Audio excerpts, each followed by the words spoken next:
Buenas noches.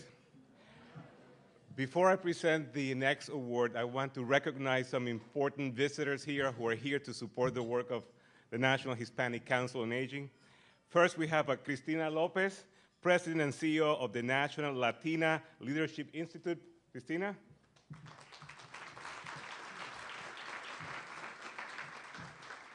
We also have Elena Alvarado. Elena, for the President and CEO of the National Latina Health Network. I think over there, gracias.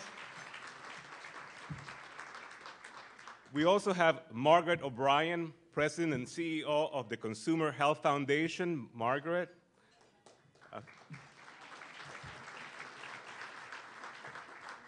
We have a visitor from Panama who came for the conference, an important person from Panama, Lisette Esquivel, President of the Instituto Nacional de Personas de Edad Avanzada. ¿Dónde está ella?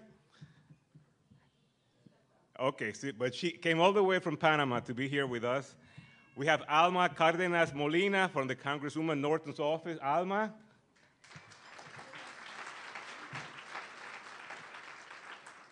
We also have Cindy Padilla, the Secretary of Aging of the great state of New Mexico.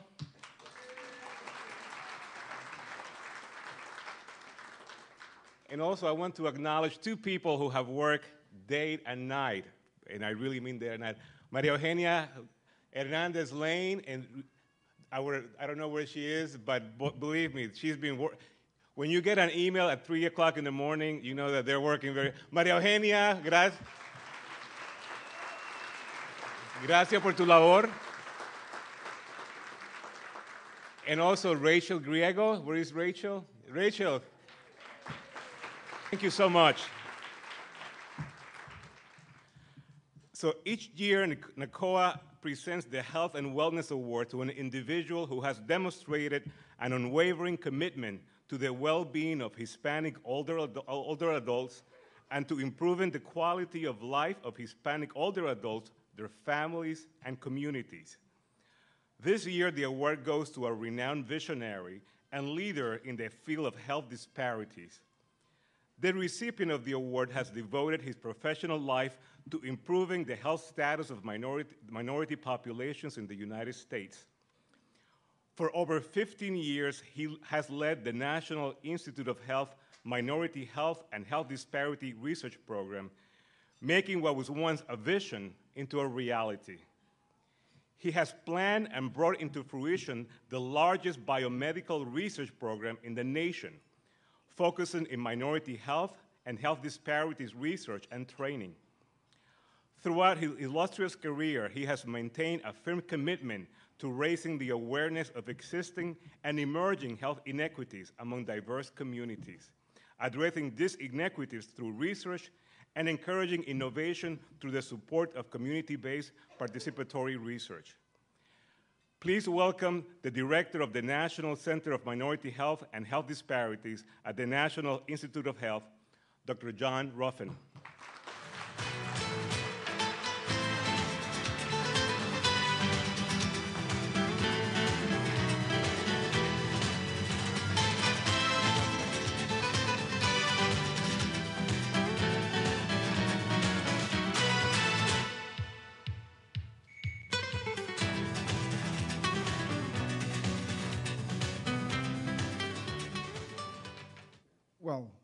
Thank you so much for that warm introduction.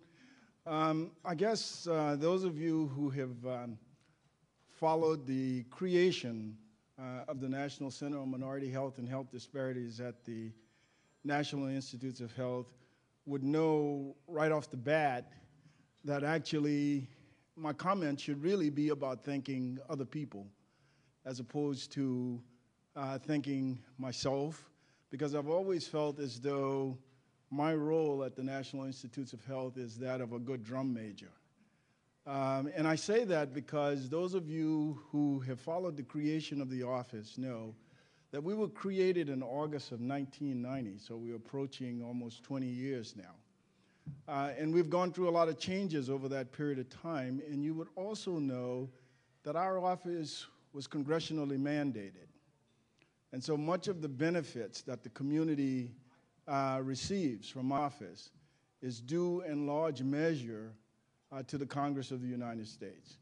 And when I say that, I really think that there's a special group of people within the Congress of the United States that really need to be cited, and those are the real staffers on both sides of the aisle, because many of the programs were programs that were envisioned to a great extent by those individuals. And so to the Congress and to the staffers and all those individuals who worked hard and said to us, this ye shall do, and we know what ye shall do means. It means do it. The other group is group like yourselves, because you've been around a long time, over 28 years, and you have about as many programs, community programs out there, as we're funding across the NIH. Almost 40 community organization programs that you are supporting. And when you think about how long you've been in existence, you think about the number of community-based programs that you have out there, we think about the number of Hispanic older American lives that you touch, over 10 million or so per year, you're the ones that really should be pat on the back as opposed to myself. And I also think about how we were created.